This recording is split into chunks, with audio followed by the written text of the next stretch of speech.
8절. 오늘 주신 하나님의 말씀은 베드로전서 1장 8절입니다. 한 목소리로 읽겠습니다. 시작.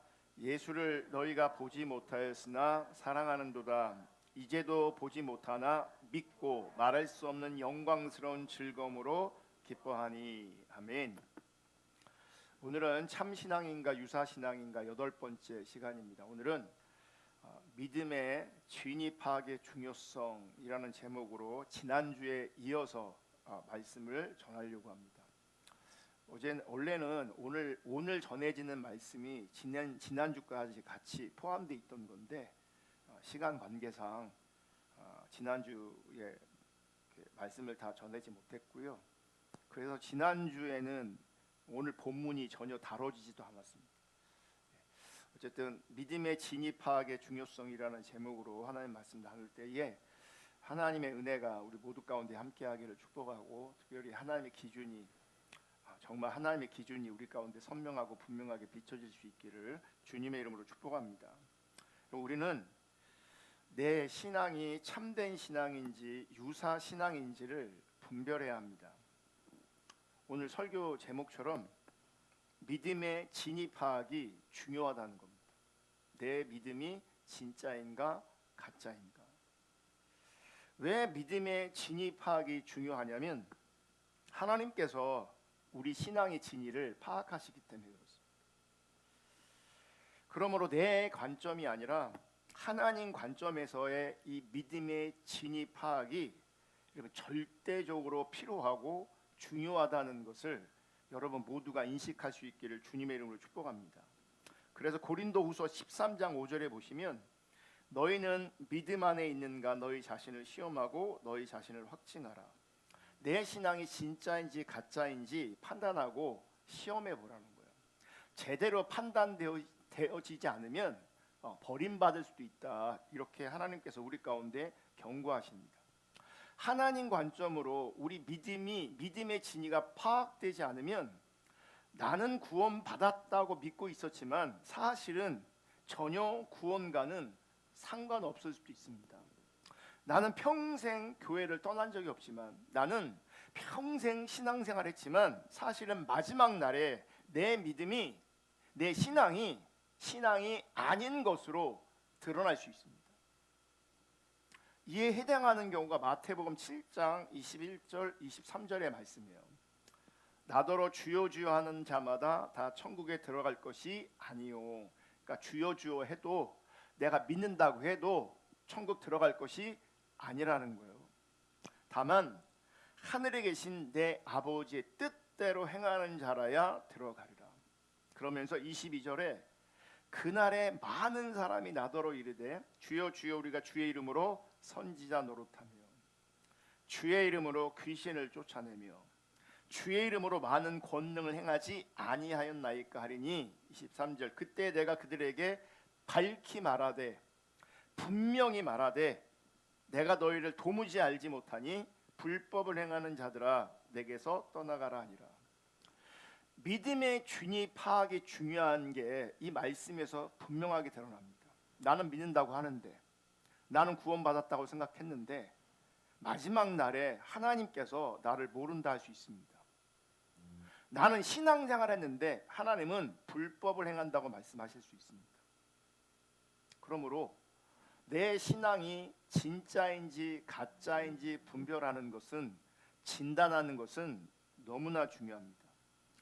베드로전서 1장 1절 그리고 6절을 보시면 예수 그리스도의 사도 베드로는 본도, 갈라디아, 갑바도기아, 아시아와 비두기냐에 흩어진 나그네, 여기 흩어진 나그네가 있습니다. 6절 그러므로 너희가 이제 여러 가지 시험으로 말미암아 잠깐 근심하게 되지 않을 수 없으나 오히려 크게 기뻐하는도다. 말씀을 보시면 믿음 때문에 박해를 받고 그로 말미암아 연단과 시련 때문에 흩어진 사람들이 있습니다.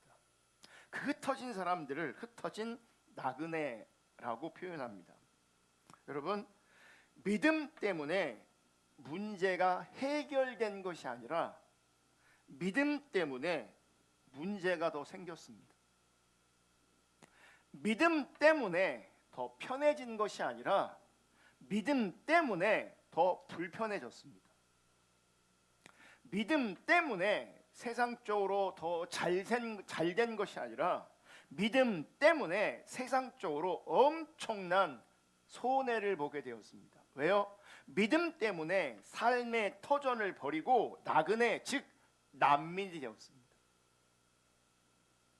그런데 놀라운 것은 이렇게 어려움에도 이들이 당한 시험과 어려움을 통해서 이들의 믿음이 진짜였음이 드러났다는 거예요. 이들은 믿음 때문에 핍박을 당하고 고난을 당하고 고통을 당하고 손해를 받지만 그들의 시련 때문에, 그들의 시험 당함 때문에 어떤 면에서는 그들이 진짜 믿음을 가지고 있음이 드러났다는 거예요. 그들의 믿음이 진짜인지 가짜인지 그들의 믿음의 준위가 분별되었다는 거죠. 베드로전서 1장 7절, 너희 믿음의 확실함은 불로 연단하여도 없어질 금보다 더 귀하여 예수 그리스도께서 나타나실 때에 칭찬과 영광과 존귀를 얻게 할 것이니라. 참된 믿음을 가진 사람들은 시련을 통해서 그들의 믿음의 확실함이 더욱 온전하게 드러났다는 거예요. 그 믿음의 확실함이 금보다 더 귀했다는 거죠. 그리고 예수 그리스도가 나타날 때에, 혹은 우리가 예수 그리스도 앞에 설 때에 칭찬과 영광과 존귀를 얻게 될 것이다. 진짜 신앙이라는 거죠. 베드로전서 1장 6절을 보시면, 그러므로 너희가 이제 여러 가지 시험으로 말미암아 잠깐 근심하게 되지 않을 수 없으나 오히려 크게 기뻐하는도다. 시련과 고난 때문에 고통을 받으니 잠깐 그들도 근심했습니다. 하지만 그들 안에 있는 믿음이 진짜 믿음이었기 때문에 아무리 혹독한 시련 속에서도 그들은 견딜 수 있었고 버틸 수 있었고 결국은 승리할 수 있었습니다. 그래서 잠깐은 근심했지만 잠깐의 근심 뒤에 큰 기쁨으로 크게 기뻐하는 일이 그들 가운데 있었습니다. 이들이 지금 힘들지만 어렵지만 고통스럽지만 기뻐할 수 있는 그 이유는 믿음 때문입니다. 삶이 편해져서 좋아져서 문제가 해결되어져서 그렇지 않습니다. 진짜 믿음 때문에 하나님 앞에서 결국은 잠깐은 근심하는 자리에 있을지 몰라도 결국은 하나님 앞에서 그들은 기뻐하는 자리에 서게 되었습니다. 시련 가운데 있던 그들이 그러면 어떻게 견디고 버티고 이겨냈는가? 그들이 이런 붙잡고 있었던 것이 있습니다.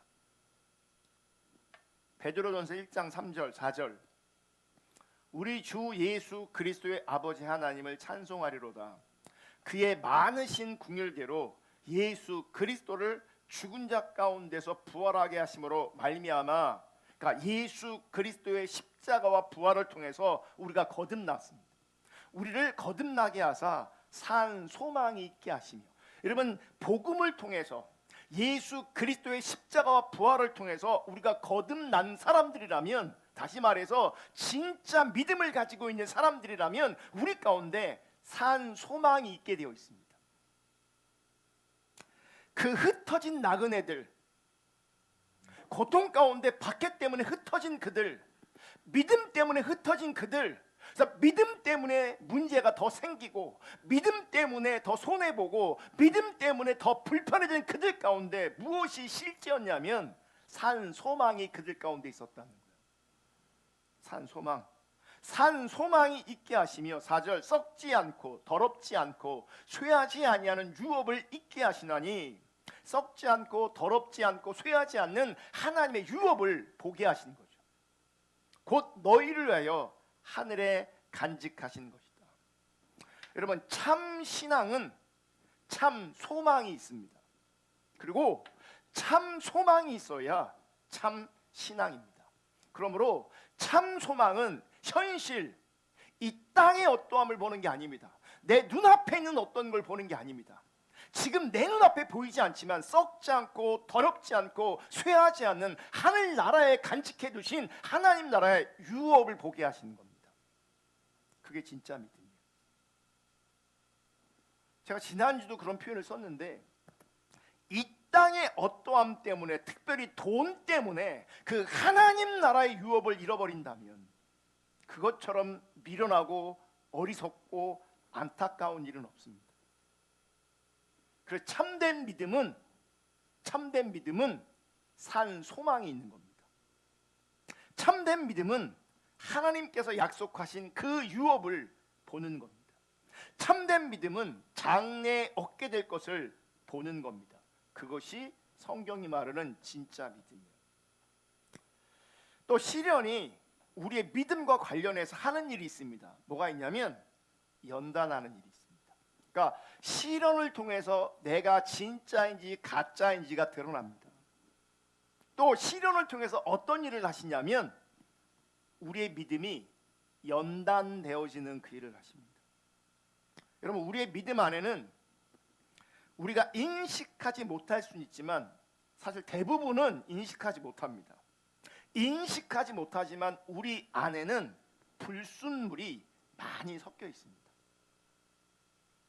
사실은 하나님 관점에서, 성경적 관점에서 보면 불순물이 섞여 있는 게 아니고요, 사실은 타락한 인간 자체가 불순물이에요. 우리 안에 선한 것이 진짜 없습니다. 그래서 성경은 우리 인간은 전적으로 타락했다, 부패했다, 그렇게 얘기하는 겁니다. 그래서 하나님 보실 때 우리의 실상은, 우리의 실제는 타락했고 부패했고 썩어 있는데, 그래서 우리 안에는 선한 것이 하나도 없는데, 만약 우리의 인식 안에서 나는 선하다, 나는 괜찮다, 나는 착하다라고 하는 인식이 있다면 그게 하나님 보실 때에는 죄가 되는 거예요. 왜요? 나를 정확하게 진단하지 못하고 있는 거예요. 죄송하지만 우리 절대로 괜찮지 않습니다. 죄송하지만 우리 인간 절대로 선하지 않습니다. 그 선하지 않음이 자기 중심성으로 자꾸 드러납니다. 그 자기 중심성이 자기 이익만 추구합니다. 그 자기 중심성이 내가 손해보는 것을 원하지 않습니다.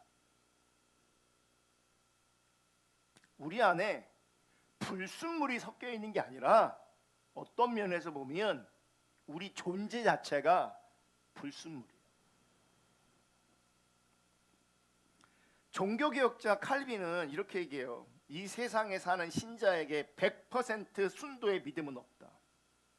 원래 우리가 불순물인데, 원래 우리가 썩어 있는데, 쓰레기 같은 존재인데, 우리 가운데 하나님께서 전적인 하나님의 은혜로 말미암아 믿음이란 걸 주셨단 말이에요. 신앙생활을 하게 하셨단 말이에요. 그럼에도 불구하고 100% 순도의 믿음은 없다는 거예요. 이제 그런 관점에서 여전히 우리 가운데 불순물이 섞여 있다는 거예요. 그래서 믿음 있는 것처럼 보이지만 우리 안에 여전히 의심이 있고 불안함이 있고 염려 등이 섞여 있습니다. 그런데 시련을 통해서 하나님은 우리의 믿음의 불순물들을 제거해 주시고 우리의 믿음을 견고하고 순전하게 세워 주시는 겁니다. 그러니까 시련을 얘기하면 어떤 분이 그래요. 하나님 앞에 나는 말만 해도 잘 알아들으니까 저에게는 시련이 필요하지 않습니다. 말만 해도 제가 잘 알아먹습니다. 그러므로 시련이 필요하지 않습니다. 여러분, 말만으로 알아듣는 사람은 제가 볼 때 거의 없는 것 같습니다. 거의 없습니다. 이 얘기는 뭐겠어요? 우리가 원하지 않지만 어떤 면에서 혹은 하나님 관점에서 우리 삶에, 우리 신앙생활에 시련이 거의 절대적으로 필요한 존재예요. 못 알아먹는다고요. 말만 해서는 못 알아먹어요. 알아먹는 것 같은지만 못 알아먹는다고요. 어떤 사람은 하나님 조금만 기다려주세요. 때가 되면 제가 알아서 주님께 돌아가겠습니다. 조금만 기다리시면 내가 참 신앙으로 돌아가겠습니다. 그러니 징계만은 하지 말아주세요. 이게 다 우리의 마음 아닙니까? 그러니까 시련을 얘기하면 시련은 불편해. 우리 힘들 것 같아. 내가 불편할 것 같아. 내가 고통스러울 것 같아. 그러니까 하나님 앞에 말만 하세요. 내가 말 들을게. 혹은 좀만 기다리시면 내가 돌아갈게요. 징계만은, 시련만은 내 삶에 없게 해주세요. 문제는 스스로 정한 때에, 스스로 정한 시간에 참 신앙으로 돌아오는 사람은 없다는 겁니다. 그래서 하나님께서 사랑하시는 하나님의 자녀에게는 징계를 통해 하나님께서 우리를 연단하십니다. 왜 그렇게 연단하실까? 주님이 재림하실 때 혹은 우리가 주님 앞에 섰을 때에 칭찬과 영광과 존귀를 얻게 하기 위해서 우리를 단련하시는 겁니다. 우리를 연단하시는 겁니다. 결국 주님 앞에서 아름다운 신부로 흠없이 정결하게 혼인잔치에 들어갈 수 있도록 주님께서, 하나님께서 하나님의 자녀들에게 시련을 통해서 연단하셔서 우리를 아름답게, 우리를 깨끗하게, 우리를 순전하게 하시는 겁니다. 로마서 8장 28절 읽어볼게요. 시작. 우리가 알거니와 하나님을 사랑하는 자 곧 그의 뜻대로 부르심을 입은 자들에게는 모든 것이 합력하여 선을 이루느니라. 많은 크리스찬들이 좋아하는 말씀 중에 하나입니다. 로마서 8장 28절. 왜 좋아하겠습니까? 합력해서 선을 이루신다. 합력하여 선을 이루신다는 이 말씀을 많은 사람들이 좋아합니다. 근데 말씀을 잘 보셔야 돼요. 우리가 알거니와 하나님을 사랑하는 자 곧 그의 뜻대로 부르심을 입은 자들에게는 모든 것이 합력하여 선을 이룬다. 합력하여 선을 이루는 존재가 있는데 그것은 전제가 있어요. 하나님 사랑하는 자예요. 하나님을 사랑하는 자를 하나님 뭐 하시는 거예요? 결국 모든 것이, 그 모든 것이 뭡니까? 고난과 시련조차도 하나님께서는 합력해서 선을 이루시는 거죠. 그러니까 우리가 하나님을 사랑하는 자리에 있고 하나님을 향하여 있다면 하나님께서 우리의 모든 것이 합력해서 선을 이룰 겁니다. 하나님을 사랑하는 자, 그러면서 곧 그의 뜻대로 부르심을 입은 자들, 그의 뜻대로, 이게 뭡니까? 그분의 뜻을 위해, 그분의 목적을 위해 부르심을 받은 자들이란 말이에요. 그러니까 하나님을 사랑하는 자가 누구냐면 그분의 뜻을 위해, 그분의 목적을 위해 부르심을 받은 자들이라고요. 참 신앙이길 원하는 사람들, 하나님 뜻 가운데 서길 원하는 사람들, 하나님 목적대로 살기를 원하는 사람들, 그런 사람들이 하나님 사랑하는 사람이고, 그런 사람들은 모든 것이 합력해서 선을 이루신다는 겁니다. 고난도 시련조차도 합력해서 선을 이루신다는 거죠. 그래서 고난과 시련을 통해서 하나님께서 우리를 연단하시는 거죠. 연단되어지는 것이 그게 여러분 선입니다.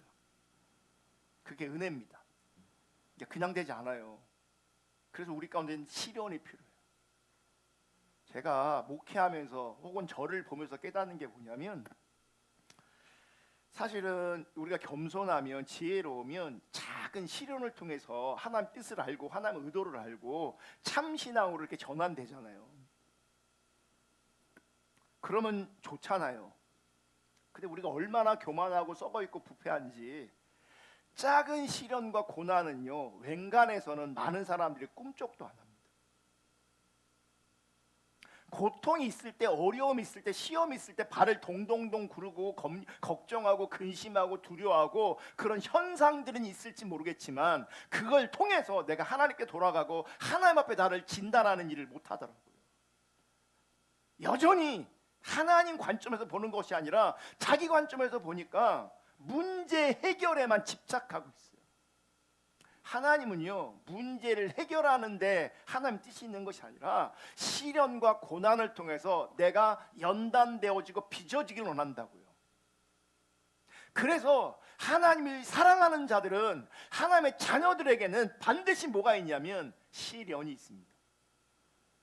내가 주님 앞에 섰을 때에 칭찬과 영광과 존귀를 얻게 하시려고, 아름다운 정결한 신부로 주님 앞에 서게 하려고. 혹 여러분의 삶의 인생 가운데 고난이나 시련이 다가왔을 때 여러분 낙심하거나 당황하지 않기를 주님의 이름으로 축복합니다. 그 일을 통해서 하나님은 합력하여 선을 이루실 것인데, 그 선은 우리가 참 신앙으로 하나님 앞에 서게 되는 겁니다. 그래서 하나님 관점에서 혹은 본질적인 관점에서 시련을 통해서 내 믿음이 참된 믿음인지가 결국은 드러나게 돼 있는 거예요. 그리고 어떤 사람들에게는 그 참된 시련을 통해서 우리 믿음이 빚어지고 연단되어지는 거예요. 그래서 하나님 앞에 내 믿음이 진짜인지 가짜인지 그 믿음의 주인이 파악이 너무나 중요한 겁니다. 18세기 미국의 1차 대각성 운동이랍니다. 그러니까 부흥이라고도 표현합니다. 그러니까 대규모로 그 나라에 대규모로 하나님의 은혜가 강력하게 부어진 일이 있었습니다.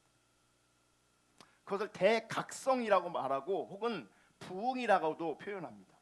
18세기 미국에 이 대각성 운동이 일어났습니다. 근데 하나님의 은혜가 강력하게 임하다 보니까 어떤 현상들이 나타나기 시작했습니다. 격정적이고 흥분을 불어일으키는 다양한 종교적 체험과 현상들이 막 나타나기 시작했습니다. 어떤 사람들은요, 막 기도하면서 막 개 짖는 소리를 해요. 막 어떤 사람은 껑충껑충 뛰기도 하고 넘어지기도 하고 대굴대굴 막 굴르기도 하고 막 그래요. 그러니까 평소 우리가 일상을 사는 자를 볼 수 없었던 어떤 현상들이, 어떤 체험들이 하나님의 부흥이 임하니까 예배 때 또 기도회 때 이런 모임 때 이런저런 막 다양한 현상들이 막 나타나는 거예요. 그런 현상들이 나타나니까 이런 현상이 참된 신앙으로 받아들여야 되는지 아니면 우리가 받아들일 수 없는지 논쟁이 생깁니다. 왜냐하면 그런 현상이 막 나타나면요, 우리가 어떤 것들은 은혜스럽게 감당될 수도 있는데 어떤 것들은요 이질감이 들어요. 이질감이. 여러분, 우리가 이렇게 예배 드리는데, 우리가 찬양하는데 어떤 사람이 막 고함을 막 소리 지르고 그러면 본인은 어떤 임재가 있고 뜨거움이 있어서 그렇게 반응할지 모르겠지만 어떤 사람이 그것을 바라볼 때는 불편해질 수 있거든요. 불편할 수 있어요. 근데 이런 어떤 부흥의 시대에 성령이 강력하게 임하면 이런저런 현상과 체험들이 막 있는 거예요. 우리는 너무나 점잖게만 예배드려서 그런 거 잘 모를 거예요. 초대교회 때는요, 그 예배 안에 이런 일들이 참 많이 일어났어요. 설교 시간에도요, 제가 소위 설교를 하는데 누군가가 하나님 저한테 감동을 주십니다. 그러면 손을 번쩍 들어요. 하나님 지금 감동하시는 거 나누라고 막 나누는 거예요. 이 사람도 나누고 저 사람도 나누고 막 그러는 거예요. 그러면 어떻게 보면 되게 예배가 무질서하게 되는 거죠. 어떤 사람이 떼굴떼굴 굴르고 있고 여기서, 어떤 사람이 여기서 통곡하고 있고 막. 그럼 이게 참된 신앙의 역사인가? 아니면 참된 신앙으로 우리가 받아들일 수가 없는가? 어떤 사람들은 이런 일들이 어떻게 성령의 역사가 아니냐, 이건 성령의 역사다, 울고 불고 뒤집어지고 자빠지고 이런 현상들이 이건 성령의 역사로 아니면 설명될 수가 없다, 이렇게 말하는 사람들이 있고, 어떤 사람들은 이상한 현상들, 이런 현상들은 가짜다 부정하는 사람들이 있는 거예요. 그럼 진짜일까요? 가짜일까요? 이 논쟁이요 18세기만 있었던 게 아니에요. 대규모로 어떤 은혜의 시대가 임하면, 하나님의 은혜가 임하잖아요. 그 은혜가 하면 그때마다 이런 일이 항상 벌어졌어요. 제가 대학교 때도 그런 일들이 벌어졌어요. 미국에 거기 부흥이 일어났다고. 어떤 단체를 통해서 막 사람들이 교회에 몰리고 막 엄청난 성령의 역사가 있고 막 한국에 있는 목사님들이 견학하러 막 갔어요. 갔더니 여기서 말한 똑같은 일이 벌어지는 거예요. 울고 불고 개소리, 막 짐승 소리를 내고 막 제가 말하는 개소리는 진짜 개를 말하는 거지. 욕한 게 아니에요. 막 짐승 소리를 내고 울고 불고 쓰러지고 자빠지고 막 난리가 난 거예요. 그러니까 어떤 사람들은 그런 거 성령 역사로 받아들이고 인정해서 돌아와서 한국 교회, 자기네 교회에 그런 사역을 막 하는 거예요. 그러면 또 뭐예요? 그런 일이 막 벌어져요. 막 자빠지고 쓰러지고 막 난리가 나는 거예요. 이런 문화에 있는 사람들이 손만 대도 넘어져요. 손만 대도. 제가 이번에 필리핀 갔는데요, 제가 여러 사람 쓰러뜨렸어요. 제가 일부러 쓰러뜨린 게 아니에요. 기도해 주면 그냥 자기가 쓰러져요. 그냥. 옛날에는 내가 능력 있는 줄 알았어요. 그런 일이 일어나면 내가 능력 있는 게 아니에요. 근데 그게 어떤 사람들은 성령이 어떤 능력으로 그렇게 힘이 쪽 빠져서 그런 일이 벌어질지 모르겠지만, 어떤 이들은요 그 문화에 익숙한 사람도 있어요. 그러니 모양만 봐서는, 현상만 봐서는 그게 진짜인지 가짜인지, 참신앙으로 말미암은 것인지 거짓신앙, 유사신앙으로 말미암은 건지 분별할 수가 없어요. 그러니까 논쟁만 하게 되는 거예요. 한쪽에서는 이거 성령의 역사다, 한쪽에서는 성령의 역사가 아니다, 논쟁만 하는 거예요. 답이 없어요. 답이. 이런 상황 가운데 조나단 에드워드라는 사람이 있는데, 이분이 부흥사이기도 하지만 신학자입니다. 사실은 그 부흥의 시대에 많이 쓰임받긴 했지만 어떤 면에서 이 사람은 정말 천재적 신학자입니다. 천재적 신학자. 이분은요 설교할 때 저처럼 안 했어요. 그냥 읽었어요. 여러분, 18세기 미국에 일어난 1차 대각성 운동 때 격정적이고 흥분을 불러일으키는 다양한 종교적 체험과 형상들이 있었습니다. 이렇게 설교했어요. 그분은 그냥 읽었어요. 그러니까 이분은 부흥사라기보다는 신학자예요. 그것도 천재적인 신학자예요.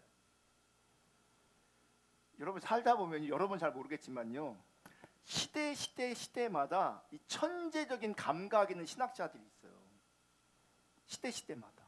이 사람들은요 성경을, 어떤 신학적인 관점을 여기 머리에 그냥 다 꿰고 있어요. 그냥 꿰고 있어요.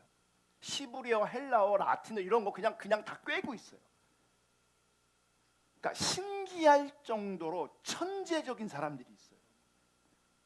아마 여러분들이 못 봤을 거예요. 저도 건너 보고요, 옛날에 그런 사람 한번 본 적이 있는데, 이런 사람들은요 정말 뭐 이렇게 어떻게 표현할 수가 없어요. 머리에 성경이 다 들어가 있어요. 온갖 이론들이, 신학적 지식이 머리에 다 들어가 있어요. 놀랍지 않습니까? 어떤 사람은 똥만 들어있는데 어떤 사람은 신학만 들어가 있어요.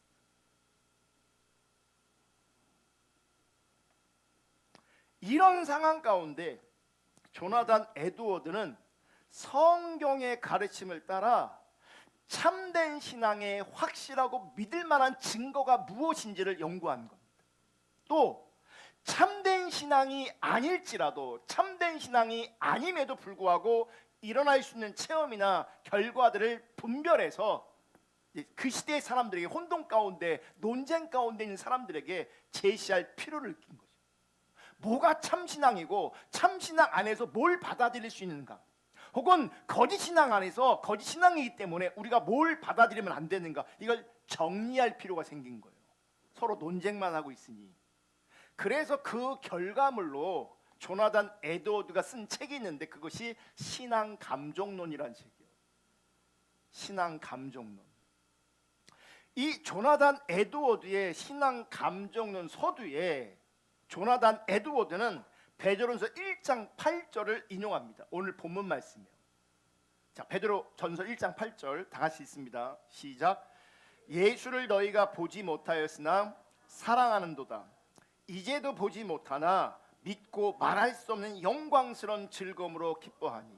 지금 오늘 말씀의 주제는 믿음의 진위의 파악의 중요성이에요. 우리 믿음을 진짜인지 가짜인지 분별해야 된다고요. 분별해야 된다고. 지금 조나단 에드워드가 그 믿음의 진리를 파악하기 위해서 아주 중요한 하나님의 기준을 우리 가운데 제시하고 있는 거예요. 이 기준에 안 맞으면 가짜가 되는 거예요. 이 기준에 합하면 진짜가 되는 거라고요. 왜 조나단 에드워드는 참된 신앙과 유사 신앙에 대해 설명하면서 이 구절을 선택했는가? 여러분, 참된 신앙과 유사 신앙을 분별하는 가장 중요한 기준은 그 사람 안에 있는 거룩한 감정이라고 조나단 에드워드는 말합니다. 이 사람이 진짜냐 가짜냐는 그 안에 어떤 감정이 있느냐. 사람들이 논쟁할 때는 어떤 현상이 진짜냐 가짜냐는 논쟁했는데요, 여러분, 그 현상만 가지고 진짜냐 가짜냐 분별할 수가 없어요. 무슨 얘기냐? 진짜도 통곡할 수 있고 가짜도 통곡할 수 있어요. 진짜에게 은사가 임할 수 있지만 가짜에게도 은사가 임할 수 있어요. 진짜도 귀신을 내어쫓을 수 있지만 가짜도 귀신을 내어쫓을 수 있어요. 그러니 이런 체험들이나 이런 현상들은 내 믿음이 진짜인가 가짜에 분별할 수 있는 기준이 될 수 없다는 거예요. 제가 자주 얘기하지만 비본질에 속한 것은 기준이 절대 아니에요. 그게 나쁘다고 말하는 게 아니고 그게 중요하지 않다고 말하는 게 아니에요. 비본질적인 것은, 적어도 분명한 것은 기준이 아니라는 거예요.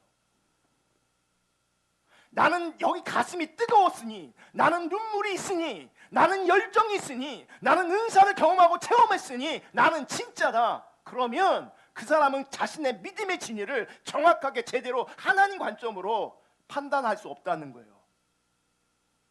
그러니까 그런 사람들이 아까 마태복음 7장에 주여 주여 내가 주의 이름으로 선지자 노릇했습니다, 주의 이름으로 귀신을 쫓아냈습니다, 주의 이름으로 많은 권능을 행했습니다 라고 했음에도 불구하고 불법을 행한다, 내가 너를 도무지 모른다 그런단 말이에요. 그러므로 선지자를 노릇하는 게, 귀신 쫓아내는 게, 큰 권능을 행하는 게 나쁜 건 아니지만, 중요할 수도 있지만 그것이 본질이 아니라고요.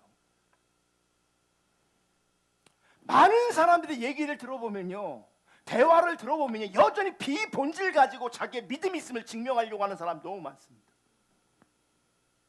옛날에 부흥 강사들은 명함에다가요 40일 기도 몇 번 이렇게 써놓는, 자기 40일 몇 번 했다고.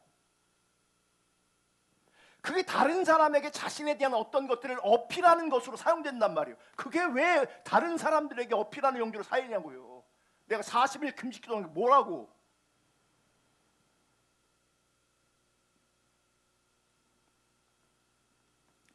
참신앙과 유사신앙을 분별하는 가장 중요한 기준은 그 사람 안에 거룩한 감정이 있냐. 거룩한 감정. 근데 이 거룩한 감정을 영어로 홀리 어펙션이라고 하거든요. 근데 이 어펙션이 뭐냐면, 감정이라고도 번역할 수 있지만 애정, 호의, 애착, 사랑스러움 이렇게 번역할 수 있어요. 그러니까 거룩한 감정이라고 하면 그 뜻이 명확하게 우리 가운데 다가오지 않아요.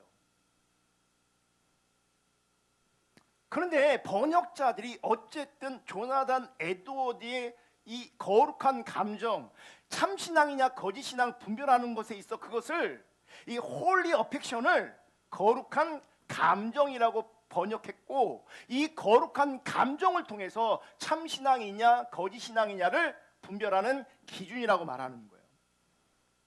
여러분, 참신앙 안에는 뭐가 있냐면 이 거룩한 감정, 이 홀리 어펙션이 있는 거예요. 이게 뭐냐면 거룩한, 그러니까 풀어 설명하면 거룩한 애정, 거룩한 사랑인 거예요.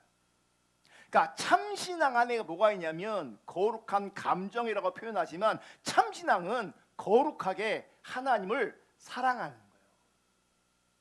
하나님을 사랑하는 것이 참신앙의 혹은 거짓신앙의 기준 되는 거예요. 하나님 사랑하냐, 하나님 사랑하지 않냐, 이게 기준이라고요. 현상이 기준이 아니라고요. 체험이 기준이 아니라고요. 하나님 사랑하냐 사랑하지 않느냐, 하나님 사랑하는 그 감정을 거룩한 감정이라고 명명하는 거예요. 그러니까 제가 거룩한 감정이라고 말하면 여러분 들을 때 하나님 사랑하는 것을 연상하셔야 돼요. 여러분, 참된 신앙은 그래서 이 거룩한 감정 안에, 거룩한 사랑 안에 있다는 것을 여러분 분명히 놓치지 않기를 주님의 이름으로 축복합니다. 여러분 사람들은요 주로 요즘에 MBTI 검사하잖아요. 그래서 MBTI를 가지고 사람들을 진단하고 점검합니다. 그리고 그 사람의 인격이나 성격을 이해하려고 합니다. 그러면서 나는 너무 감정적이야, 혹은 나는 너무 이성적이야, 이런 어떤 그 자기를 진단하는, 그죠? 자기를 이해하는 관점이 있다고요. MBTI 같은 거, 외향적이나 내성적인 이런 거. 그러니까 신앙, 감정, 거룩한 감정하니까 어떤 사람들은요, 이게 감성이 많은 사람들이 있어요. 그리고 어떤 사람은 굉장히 이성적인 사람들이 있어요. 그러면 거룩한 감정이라고 접근하면 이 감수성이 풍부한 사람들은 자기가 하나님 사랑하는 줄 아는 거예요. 그게 참신앙인 줄 아는 거예요. 그러니까 눈물이 많으면 참신앙이고 눈물이 없으면 나는 문제가 있는 신앙인가, 이렇게 오해하게 만드는 거예요. 어떤 사람은 말이 앞서고 행동이 앞서고 어떤 사람은 생각만 하고, 그러니까 이렇게 사람들이 인격이 진단될 수 있거든요. 그런데 조나단 에드워드가 말하는 거룩한 감정 혹은 거룩한 사랑은 그런 식으로 사람을 진단하고 있지 않아요. 그런 건 각자 다양할 수 있지만 그 다양 속에, 다양한 삶의 인격 속에서 정말 그 사람이 하나님을 중심에서 사랑하고 있느냐, 그게 기준이라는 거예요. 내가 내성적일 수 있고 외향적일 수 있어요. 어떤 사람은 감정적일 수 있고 어떤 사람은 이성적일 수 있어요. 다양할 수 있단 말이에요. 그럼에도 불구하고 중요한 건 뭐냐면 그 사람이 진짜 하나님 사랑하느냐예요. 그 거룩한 감정을 통해서 진짜냐 가짜냐가 드러난다는 거예요. 하나님을 향한 거룩한 사랑이, 그 거룩한 신앙 감정이 그 사람의 신앙의 유무 혹은 신앙의 진위를 결정한다는 거예요. 그런 관점에서 베드로전서 1장 18절의 말씀이 조나단 에드워드에게는 가장 합당하고 적절한 말씀이었다는 거예요. 여러분 베드로와 베드로전서의 수신자들은 같은 믿음을 가졌고 같은 예수를 믿고 있었습니다. 그들 모두에게 산소망이 있었습니다. 참소망인 거죠.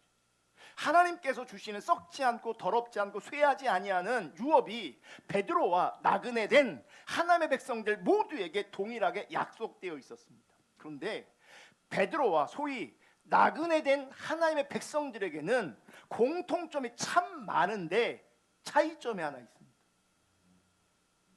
뭔지 아세요? 베드로는 예수를 직접 보았어요.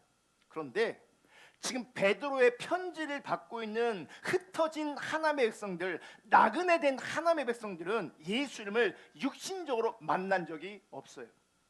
그런데 성경을 보시면 육신적으로 예수를 만난 적이 없는데 그들은 동일하게 예수님을 사랑했다고 기록하고 있습니다. 다시 한번 볼게요. 베드로전서 1장 8절. 예수를 너희가 보지 못하였으나 뭐 한다고요? 사랑하는도다. 예수를 보지 못하였으나 사랑하는도다. 이제도 보지 못하나 믿고, 이제도 보지 못하나 믿고 말할 수 없는 영광스러운 즐거움으로 기뻐하나니. 그들은 주님을 볼 수 없었지만 믿음의 눈으로 사랑하는 주 예수님을 보면서 말할 수 없는 영광스러운 즐거움으로 기뻐했습니다. 이게 참신앙이에요. 제가 설교 서두에 말씀드렸잖아요. 이들은 흩어진 사람들이라고. 그러므로 시련이 있고 고난이 있고 고통이 있어요. 예수 믿는 것 때문에 잘 된 게 아니라 더 안 되게 됐어요. 예수 믿는 것 때문에 편해진 게 아니라 불편해졌다고, 더 어려워졌다고요. 예수 믿는 것 때문에 더 손해본 사람들이라고요. 그러므로 오늘날 교회가 예수 믿으면 잘 됩니다, 성공합니다, 좋아집니다, 행복해집니다 라고만 말하면 그게 성경적이지 않은 거예요. 그리고 우리 안에서 예수를 믿는데, 주님을 사랑하는데 어려움 가운데, 시련 가운데 있을 수 있는 그 사람들을 우리가 쉽게 판단해서도 안 돼요. 여러분들이 믿음이 있기 때문에 편한 게 아니라고요. 믿음이 있기 때문에 아무런 일이 안 일어나는 게 아니라고요. 또 어떤 사람들은 믿음이 없기 때문에 고난과 시련이 있는 게 아니라고요. 중요한 건 그게 아니라고요.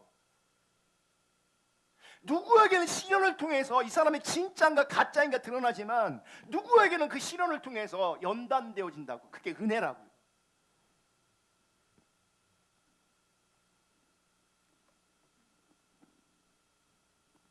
이 사람들이 힘들고 어려운 그 자리에서 성경은 뭐라고 말하냐? 예수를 본 적이 없는데 예수를 보지 못하였으나 사랑하는도다. 본질은 뭐예요? 그래서 주님을 사랑하는 거예요. 보지 못한 예수님을 사랑하는 사람들, 보지 못한 예수님을 사랑하기 때문에 금도 버리고 집도 버리고 모든 기득권을 버리고 예수 그리스도를 따르는 이 사람들이 가진 예수 그리스도에 대한 사랑을 조나단 에드워드는 참된 신앙 감정, 참된 신앙 어펙션이라고 말하는 거예요. 하나님을 사랑하는 마음, 하나님을 사랑하는 감정, 그게 참된 신앙의 감정이라는 거예요. 그러니까 하나님을 사랑하는 것이 내가 참되다라고 하는 걸 증명하고 있는 거예요. 그래서 참된 거룩한 감정, 참된 하나님을 사랑하는 마음, 이렇게 되는 거예요. 그래서 하나님 사랑하지 않으면 귀신을 쫓아내고, 하나님 사랑하지 않으면 권능을 행하도, 하나님 사랑하지 않으면 선지자 노릇해도 그 사람은 가짜인 겁니다. 성경을 읽어보면 거짓 선지자, 거짓 선생들, 거짓 교사들에게도 엄청난 능력과 은사가 나타났습니다.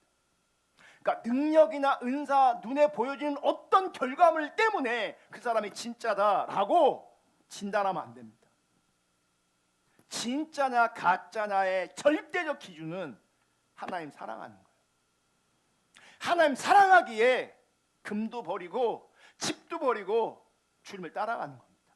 주님을 사랑하기에 주님을 따라가는 것이 그 삶의 가장 큰 가치가 되는 겁니다. 여러분, 참신앙은 또 이렇게 표현할 수 있습니다.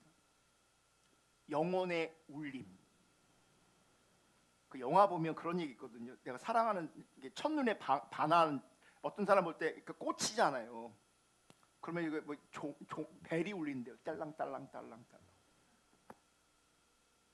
그 다음부터는 그 사랑하는 사람만 보이는 거예요. 왜냐하면 그 대상에게만 내가 울리는 거예요. 그 대상에게만 내가 반응하는 거예요. 대상에게. 나에게 반응하는 게, 내 안에 있는 욕구에 반응하는 게 아니고, 내 안에 욕망에 반응하는 게 아니고요. 하나님 사랑하는 거룩한 감정은 사랑의 대상인 예수 때문에 예수에게 내가 울리는 거예요. 반응이 있는 거예요. 그분 때문에 반응이 있는 거라고요. 그러니까 이 반응이 실제이기 때문에 내가 그분을 기뻐할 수 있는 거예요. 어려운데도. 나는 힘들고 어려운데 딸랑딸랑딸랑 내 마음이 주님께 반응을 한단 말이에요. 지금 예배하면 반응하고, 기도하면 반응하고, 말씀을 보면 여기가 반응하고, 울림이 있단 말이에요. 예수 때문에, 예수로 말미암아.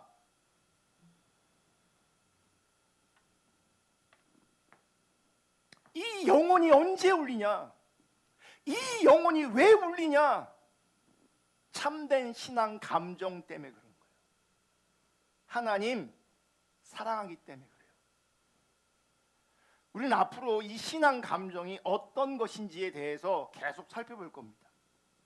여러분, 신앙은 예수를 믿는다고 말하는 사람의 겉모습이나 행동으로 판단되지 않습니다. 현상이나 종교적 감성으로 판단되어지지 않습니다. 아무리 오랫동안 교회를 다니고 주님을 섬겨왔고, 더 나아가 은사를 받고 주님을 위해 많은 일을 했다 할지라도 그것이 그 사람의 신앙이 참되다고 하는 증거는 되지 못합니다. 지금 나열한 것들이 안 중요한 것이 아닙니다. 중요하지 않은 게 아니라 매우 중요할 수도 있습니다. 하지만 분명한 것은 그것이 본질적인 것은 아니라는 거예요. 내가 열심히 한 거 잘하셨어요. 교회를 평생 다닌 거 잘하셨어요. 은사가 부어진 거 귀하고 아름다운 일이에요. 그럼에도 불구하고 그것이 나의 믿음이 진짜라는 것을 증명하는 기준은 안 된다는 거예요. 제가 목사잖아요. 그러면 목사들은 뭘 갖고 평가하는지 아십니까? 교회가 얼마나 큰가? 그럼 큰가는 뭘로 평가하는 겁니까? 숫자입니다. 아무리 큰 대형 교회를 목회한다 한들 그것이 그 사람의 믿음이 진짜라는 것을 증명하는 기준 될 수 없습니다. 그게 기준이 아닙니다. 근데 우리는요, 현실 가운데 큰 교회 목사가 나타나면 다들 꾸벅꾸벅 됩니다. 진짜가 아닐 수 있는데 그냥 인정해 버립니다. 교회 큰 이유만 하나로 그 이유만으로 그냥 인정해 버려요. 성경 그렇게 진단하고 판단하고 있지 않은데.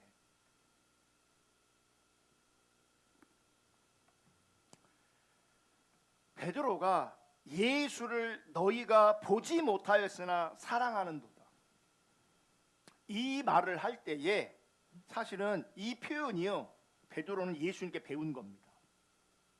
그 예수님께 들은 겁니다. 요한복음 20장 29절, 예수께서 이르시되 너는 나를 본고로 믿느냐? 보지 못하고 믿는 자들은 복되다. 보지 못하고 믿는 자들은 복되다 그랬는데 예수님께서 지금 베드로는 흩어진 나그네로 존재하는 하나님의 백성들에게 너희가 보지 못하나 뭐예요? 하나님은 사랑한대. 예수를 너희가 보지 못하였으나 사랑한대. 여러분, 주 예수님을 보지 못했지만 사랑하는 사람들은 믿음으로 주 예수님을 보는 사람들이에요. 믿음으로 예수를 보니 그 예수를 내가 뭐 하는 거예요? 사랑하는 겁니다. 그 사랑함으로 내가 하나님을 향한 내 믿음이 진짜인 게 하나님 앞에서 인정되어지는 겁니다. 그래서 사도 베드로는 믿고 말할 수 없는 영광스러운 즐거움으로 기뻐하니 이렇게 말하고 있는 겁니다.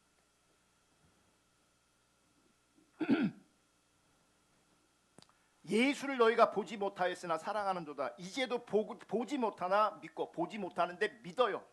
그러면서 말할 수 없는 영광스러운 즐거움에 기뻐한다.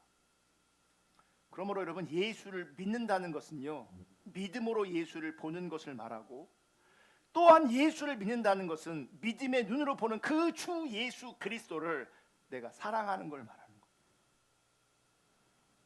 그러면 내가 어떤 기질을 가지고 있든, 어떤 인격과 어떤 성품과 어떤 배경을 가지고 있든, 우리는 동일하게 다양한 사람들이 있지만, 다양한 성격들이 있지만, 중요한 건 뭔지 아십니까? 그 예수 그리스도를 믿음의 눈으로 바라보면서 내가 그분을 사랑하는 겁니다.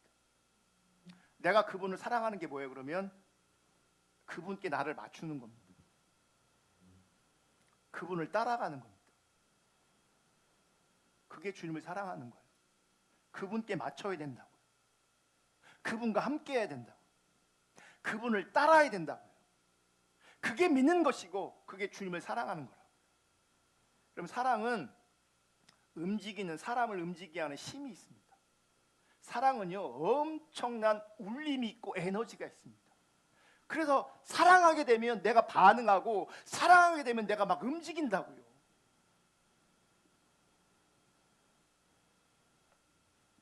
사랑하게 되면 대가를 치르는 것을 두려워하지 않아요. 사랑해서 그래요. 내 영혼이 울려서 그래요. 이것저것 따지고 계산하지 않습니다. 사랑하면, 그분을 위한 것이라면, 그분의 뜻이라면 내가 순종하는 거죠. 이것저것 따지지 않습니다. 나를 사랑한다고 말하면서 내 앞에서 이것저것 따지고 있으면 여러분, 그게 사랑입니까? 네? 여러분 앞에 누군가가 나를 사랑한다고 말하면서 이것저것 따지고 있으면 그게 사랑에 기분이 좋겠냐고요. 그게 진짜 사랑이냐고요. 그게 주 예수님에 대한 그들의 사랑은 박해와 핍박이라는 시련을 감당할 수 있는 힘이 되었습니다. 하나님 사랑하고 예수를 사랑하니까 박해를 견디고 버틸, 핍박을 버틸 힘이 된 거죠. 주님 사랑하는 게. 그리고 하나님 사랑하고 주님을 사랑하는 것은 계속해서 그리스도를 따라갈 수 있는 힘이 주어지는 겁니다. 그 참된 사랑을 가진 그 참된 사랑이 믿음의 능력으로 드러나는 겁니다. 믿습니다. 그게 믿음이 아니에요. 그게 믿음이 아니라고요. 믿는다고 반복한다고, 믿는다고 말을 반복하는 게 믿음이 아니에요. 그분을 사랑하고 그분의 뜻 가운데 순종하는 게 진짜 믿음인 거예요. 거기엔 거룩한 감정이, 하나님을 사랑하는 마음이 동반되어지는 거예요. 그게 진짜 믿음이에요.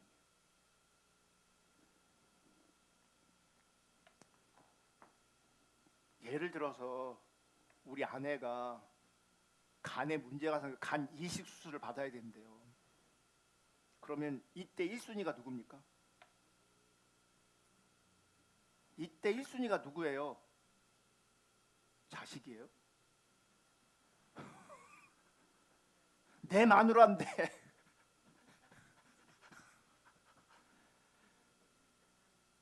일순위는 합당하든 합당하지 않든, 자격이 있든 자격이 없든 1순위 누구예요? 배우자겠죠. 가족이 아니라 배우자겠죠. 배우자. 내 마누라라 그랬잖아. 내 마누라. 아내가 간 이수술 해야 되는데 딸아 네가 좀 해라, 아들아 네가 좀 해라, 이게 먼저겠냐고요? 아니면 내 거부터 검사하는 게 맞겠냐고요?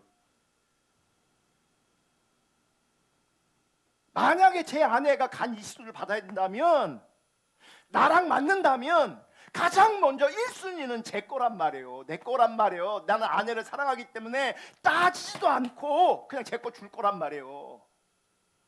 따지지도 않고 생각도 안 하고. 그게 사랑이라고요. 거기다 대고 여보 자식이 1순위래,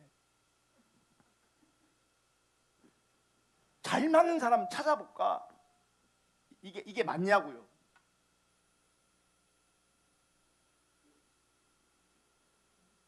사랑이 있으면 능력이 동반됩니다. 내 거를 기꺼이 떼낼 수 있습니다. 내 거를. 그래서 참된 믿음을 가지면, 주 예수 그리스도를 믿으면, 주 예수 그리스도를 사랑하면 그 믿음은 나로 하여금 움직이게 합니다. 말씀 보는 게 너무 힘들어요, 기도하는 게 너무 힘들어요, 안 돼요, 어려워요, 다 이해하고 공감됩니다. 그럼에도 불구하고 분명한 것은 그분은 주님 사랑하지 않습니다. 기도가 안 되는 거 이해되고 말씀 있는 게 어려운 거 이해되는데, 더 근본적인 이유는 주님 사랑하지 않기 때문입니다. 하나님을 향한 거룩한 감정이 없기 때문입니다. 그런데 조나단 에드워드는 그 참된 믿음의 감정, 참된 신앙의 감정이 없으면 진짜가 아니라고 판단합니다. 어떤 사람 막 은사가 나타나는데 이런저런 체험이 있는데, 그럼에도 불구하고 그 사람이 예수를 사랑하는 게 아니라 자기를 더 사랑하고, 그 사람이 예수를 사랑하는 게 아니라 돈과 세상을 더 사랑한다면, 은사가 아무리 나타나도, 그 은사가 아무리 화려해도, 그분의 열정이 아무리 뜨거워도, 그분의 헌신이 아무리 강력해도 그 사람은 그냥 가짜입니다.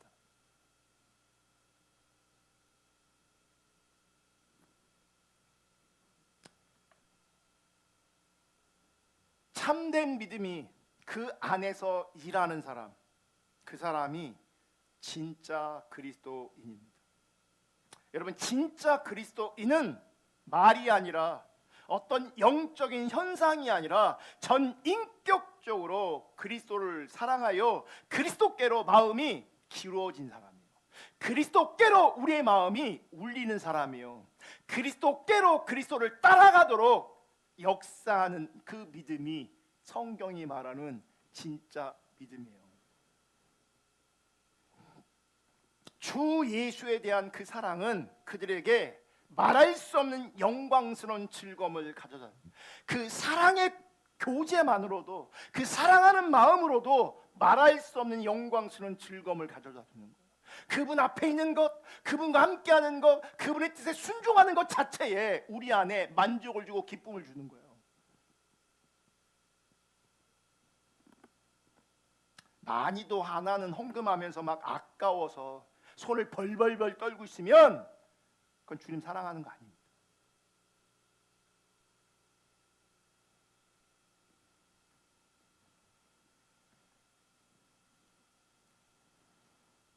사도 베드로는 예수님을 보지 못했지만 예수 그리스도를 사랑하는 사람이 그리스도인이라고 말하고 있는 겁니다. 베드로의 편지를 받았던 그 나그네, 흩어졌던 그 나그네 같은 난민으로 살았던 그 하나님의 백성들, 그들은 주님을 육신으로 본 적이 없습니다. 흩어진 나그네였던 그들은 예수님을 보지 못했지만 사랑했습니다. 이제 나를 돌아봐요. 여러분 육신적인 예수님 본 적 있습니까? 여러분 꿈속에 봤던 예수님 이렇게 저렇게 많은 사람들이 얘기할 수 있지만 근데 그 예수님이 진짜 현실 속 역사적 예수가 아닐 가능성이 되게 큽니다. 우리는 편견이 있거든요. 그리고 이제 서구 기독교의 영향을 받아서 예수님이 막 되게 잘생기고 머리 막 이렇게 기르고 막 꿈에 이런 모습으로 나타났잖아요. 여러분 꿈에 이렇게 안 나타났어요? 여러분 꿈에 막 그런 식으로 나타났으면 그게 역사적 예수가 아니에요. 예수님 원래 그렇게 안 생겼어요. 우리도 예수를 본 적이 없잖아요. 근데 베드로 사도의 편지를 받았던 그들은 예수를 보지 못했지만 사랑했대요.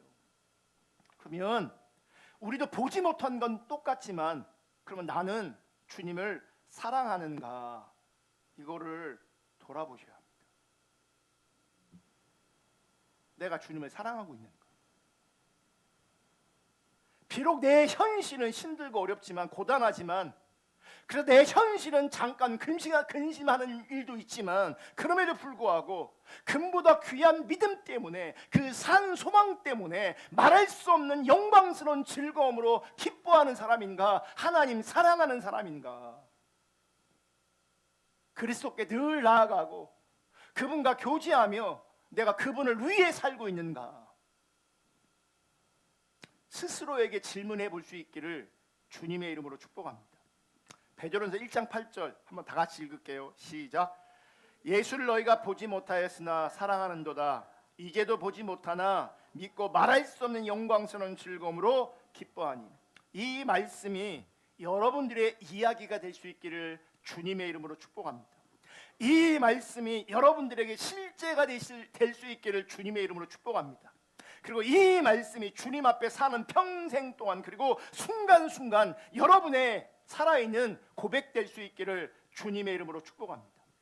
경건의 모양은 있으나 그 경건의 능력을 부인하는 자로 존재하는 것이 아니라 살았다는 이름은 가졌으나 죽은 자로 살아가는 것이 아니라 정말 그리스도를 보지 못했지만 그리스도를 사랑하는 참된 신앙으로 하나님 앞에 인정될 수 있기를 주님의 이름으로 축복합니다. 그래서 말할 수 없는 영광스러운 그 즐거움, 기쁨이 우리 가운데 실제돼서 내 현실을 이기고 내 어려움을 이기고 내 고난을 이기고 내 현실의 고통을 이길 수 있는 그런 은혜가 실제될 수 있기를 주님의 이름으로 축복합니다. 바라기는 정말 참 신앙인으로 하나님 앞에 인정될 수 있기를 그렇게 빚어지고 연단될 수 있기를 주님의 이름으로 축복합니다. 아멘. 찬양하고 기도하겠습니다. 주님 다시 오실 때까지 찬양.